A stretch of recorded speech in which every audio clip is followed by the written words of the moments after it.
Okay, this video I'm gonna try to keep it short and sweet here. So when I paint, I like to prepare everything, and that's with sanding, and try to keep your shop as dust free as possible, which is really not hard. It's not really easy for me. That's very hard on the small shop. So I try to sand as much as possible, get all the little imperfections out.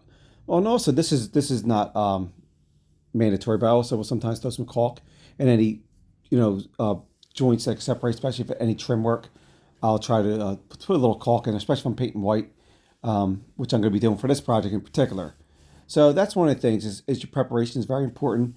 Getting everything sanded up to the certain grit, and depending on what you're doing. So for me, this project here, and I'm going to show you a couple examples. I'm going to sand up to about 320 grit because I want it to be as smooth as possible for the paint, and that's very important. Now, if I'm going to be just staining or leaving natural with like a polyurethane or even a wood wax, sometimes I'll sand up to maybe 120 to 180 at the max 220. But if I'm doing like a cutting board or something like this where I'm going to paint, I want the wood to be smooth as glass as possible. Which is not always possible, but you want to get as smooth as you can, as best you can. Personally, I like the way this cover looks before the paint. So I had the before and after earlier. I prefer the before, but I get why people want paint. Paint matches your decor of your house, usually matches your trim, your baseboard, and all that. So here I'm going to sand up. I could do a hand sanding. I could use a sanding block. I could use a detail sander and or orbital sander like this. And when I'm sanding, I sand up to 320 when I'm doing something like this. And I'm using an orbital sander just to finish up. And like I said, when I'm a woodworker, I don't always sand. Like hardwoods, I guess, I like to leave natural. Sometimes just a little Osmo or a little mineral oil, um, or some kind of other wood wax. So whether it be epoxy or ceramic, I like to use ceramic also with projects. So as a woodworker, paint's not always our thing. But in this project today, in this video, we're going to go over my paint. So I like to use a primer, and I like to use the Zinsser primer, um, the 123, and that's what I normally use the most. The Zinsser primer 123. This is the white, and then my paint I like to use Emerald, Sherwin-Williams Emerald Pure White or Natural White, either one, and it's usually a satin or a semi gloss, depending on what the client wants. But typically we use a satin because it's in between. So I like to mix it and get it ready, prepare it. And so this is not a great example because this can's almost half empty. But either way, or it's a little over half empty. But we're just going to we just have one cover to paint here in this example. So first thing you want to do, you want to prepare. For me, when I'm using a sprayer, and I use the Graco X Series 5, and I like to prime it first. It get the lines cleaned out, and the primer you want to have it flip to this direction. You want the knob facing the wider end facing out. And like I said, I use the Graco X Series 5 and get it prepared. So then when I'm ready to spray, I'm going to turn it to the opposite direction. I'm going to turn my sprayer nozzle to the thinner side facing out, and that means you're ready to spray. All right, so let's spray. So I like to keep about 4 to 6 inches away. I like to spray with the grain typically. Like I said, I'm not the greatest painter. This is not something I particularly like to do. But like I said, it's a necessity for a lot of my clients. They want the paint because they want to match decor. And I have painted furniture, so I can't really say. But as a woodworker, I prefer not to paint. Um, and typically, I give that option to the client. I have a line of furniture or radiator covers where it's cheaper, where I don't paint. It's not even an option.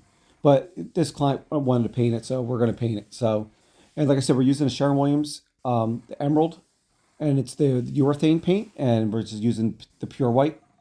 First, we're going to put the primer on, though. As you can see, I like to put one coat of primer on, and then I like to sand in between. And then I'll throw another coat of primer on, and then we're ready for paint.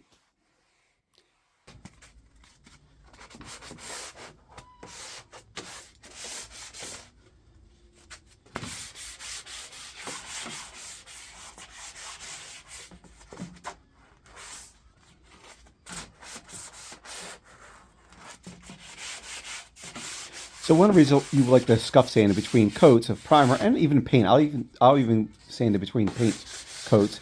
It's just to get any like the grains that raise, any imperfections. If there's any drips or anything like that, this is a good way to clean it up and it really softens it down. It gives it more of a professional look, like a cabinet look.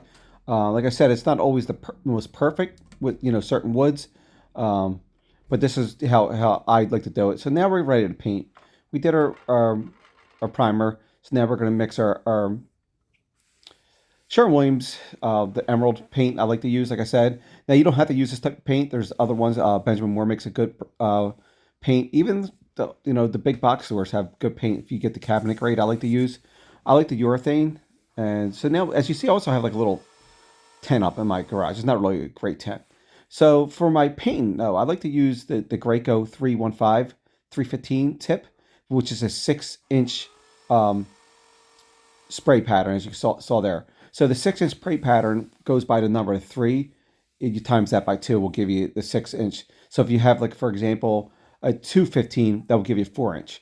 If you have like a 515, that will give you a 10 inch spray pattern. For what I do, the 315 is perfect. Sometimes we'll use the 215 for smaller tables, but I like to use the 315. I think it's a perfect 6 inch pattern.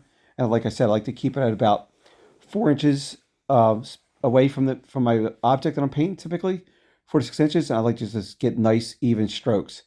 Um, if you need to, there's you can also have. I like to use a foam brush if needed, or even a roller, just to get any imperfections out, or if I want to go over, just get any streaking or anything. But if you get a good spray, you get a good pattern, and your sprayer's working, you really shouldn't have to do that. Just keep your shop as covered as possible. Wear a mask if you can. Have gloves, PPE, and even if you can, cover your ears and eyes, which I sometimes don't always do. I'm not the best example of safety always, but it is very important because it is, even though it's water based, it's still chemical. So you can see here we have the paint on. We have the one coat of paint, and this is just how I do it. And this is another cover we did previously. Just to give an example. So we just like to do like nice even strokes with the sprayer. The 315 is a perfect tip. I would recommend that if you're doing furniture like this. But you can use any size. And remember, with the Graco, and I'm not sure if this is definitely true or not, but I did talk to Graco once, and they did say if you have an X Series 5, you want your spray tip to end with a 5 in it. For example, you want to use a 215, a 315, 415, etc. I'm not sure how true that is, but that seems to be what they told me, and I definitely have the best results using that formula. So I always have a couple tips on hand. I buy them constantly, so I'm pretty good with this. Pretty familiar with this process. So there it is. So we're kind of painted with this part of the project, and you see I have the foam brush there. So if I see any streaking, I'll just go over with the foam brush to clean up anything, any imperfections. I'll do one more coat tomorrow morning. That will be it. Ready to assemble, ship out.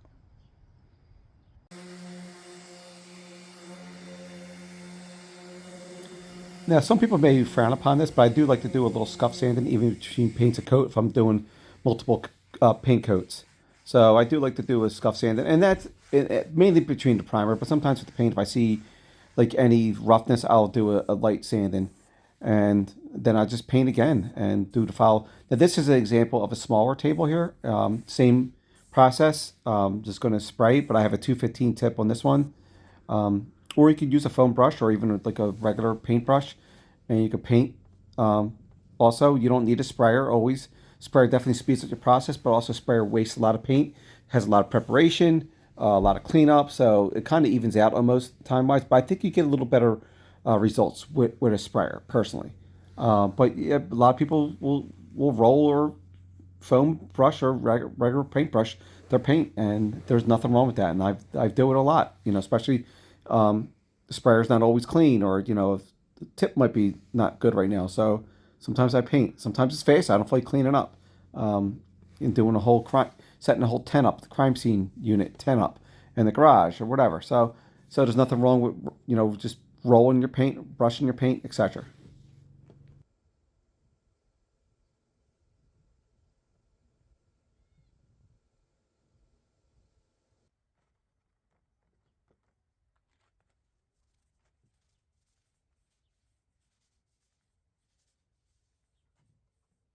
So you can see I like to spray, brush, or roll my paint. Sometimes actually I like to do a roll coat even after I spray, especially on a tabletop or something like it's a wide base or something like a top, I like to do like a foam rolling over it because I think that really gives a good result. And like I said, you always want to just do a scuff sand in between coats, especially with your primers. It's very important. So then you also have to, and this is the thing you have to remember where to spray. You have to clean up. You have to clean your sprayer out. It's very important. So I like to do is take it out to the yard. I have a couple buckets. You always want to have buckets when you're using sprayer, for your return hose and also for your cleanup, and just spraying it out. So I like to set the primer, prime it up. So I turn the nozzle and also lift the handle up, and we're going to run a spray. Then we're going to set it to the spray. Now we're going to clean it up. We're going to run the clean water through the sprayer until we see no paint coming out.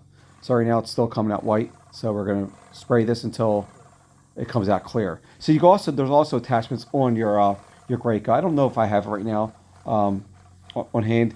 You can hook your garden hose directly up to your valve, your hose that comes out of your sprayer into your bucket. So you can also connect that. So there's a little connection. So I also like to get some hot water, and I like to put the spray tips in the hot water, let it soak for a little bit to keep it clean. Make sure everything is, because honestly, you want this thing to work, because these things can be very, very finicky. At least for me, I've wasted so many spray tips and sprayers. I've tried all kinds of sprayers. I tried the pneumatic, or the air hose ones. Just never had good results. So I think the Graco is a good sprayer. But there's other ones. There's Wagner's and there's other, there's the Fuji's, whatever. But like you don't always have to paint. You don't always have to use a sprayer. And this is some of the examples of my projects with paint stain. But paint is definitely a necessity for a lot of things I do, whether it be white, black. I've done blues. I've done all different types of colors of paint. So it's just something that needs to be done at times. So that's about it. I hope you learned something. If you have any recommendations, I'm always open. And thanks for watching.